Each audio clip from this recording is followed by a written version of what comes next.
একদা মদিনার আলো ঝলমলে শহর। সফর মাস চলছে। দিনটি বুধবার, সফরের শেষ বুধবার। প্রিয় নবী রসুলুল্লাহ সাল্লাল্লাহু আলাইহি ওয়াসাল্লাম অসুস্থ হয়ে ঘরে শয্যাশায়ী। কয়েকদিন ধরে জ্বর ও অসুস্থতার কারণে সাহাবারা গভীর উদ্বিগ্ন। চারদিকে নীরবতা, মানুষের চোখে অশ্রু, হৃদয়ে দুশ্চিন্তা। হঠাৎ সেই বুধবার সকালে আল্লাহ রহমতে রসুলুল্লাহ সাল্লাল্লাহু আলাইহি ওয়াসাল্লাম কিছুটা সুস্থ অনুভব করলেন। তিনি ধীরে ধীরে উঠে দাঁড়ালেন, অজু করলেন এবং মসজিদে গেলেন। সাহাবায়ে কেরাম তাকে দেখে বিস্মিত হয়ে গেলেন। আনন্দে তাদের মুখ উজ্জ্বল হয়ে উঠল। তারা বললেন, আলহামদুলিল্লাহ, আল্লাহ আমাদের প্রিয় নবীকে সুস্থ করেছেন। রসুলুল্লাহ সাল্লাল্লাহু আলাইহি ওয়াসাল্লাম তাদের উদ্দেশ্যে বললেন, রোগও আল্লাহর পক্ষ থেকে, সুস্থতাও আল্লাহর পক্ষ থেকে। তোমরা সর্বদা আল্লাহর ওপর ভরসা রাখো। সাহাবারা কান্নায় ভেঙে পড়লেন, তাকে ঘিরে দোয়া করলেন। সেদিনের সকালটা ছিল রহমতের সকাল। মানুষ আল্লাহর শুকরিয়া আদায় করল, সদকা দিল, দোয়া করল। আল্লাহ তাআলা কোরআনে বলেছেন, আর যখন আমি অসুস্থ হই তখন তিনিই আমাকে আরোগ্য দান করেন। সূরা আশ-শুআরা। আর রসুলুল্লাহ সাল্লাল্লাহু আলাইহি ওয়াসাল্লাম দোয়া করতেন, হে আল্লাহ, তুমিই শিফাদাতা, তোমার শিফা ছাড়া কোনো শিফা নেই।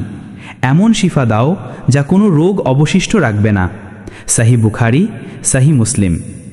যদিও কিছুদিন পর আমাদের প্রিয় রসুলুল্লাহ সাল্লাল্লাহু আলাইহি ওয়াসাল্লাম ইন্তেকাল করেন, তবে সফরের এই শেষ বুধবারটি আজও মুসলিম সমাজে স্মরণীয়। এই দিন মানুষ ইবাদত করে, কোরআন তিলাওয়াত করে, দোয়া করে এবং আল্লাহর কাছে সুস্থতা ও রহমত কামনা করে।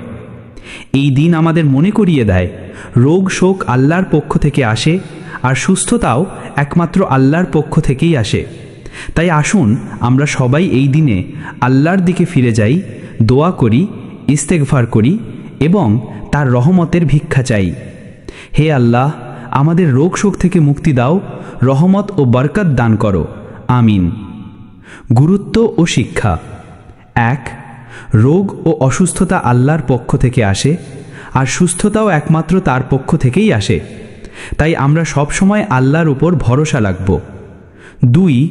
অসুস্থতার সময় দোয়া ও ইবাদত ত্যাগ করা উচিত নয়। ৩. সুস্থতা ও বরকতের জন্য আল্লাহর কাছে কৃতজ্ঞতা ও সাদকা দেওয়ার গুরুত্ব রয়েছে। ৪. এই দিন আমাদের মনে করিয়ে দেয়, ধৈর্য, দোয়া ও আল্লাহর প্রতি ভরসার মাধ্যমে জীবনে শান্তি ও রহমত আসে। সুতরাং এই আখেরি চাহার সোমবারের গল্প আমাদের শেখায়, বিশ্বাস, ধৈর্য ও দোয়ার মাধ্যমে আমরা আল্লাহর রহমত অর্জন করতে পারি।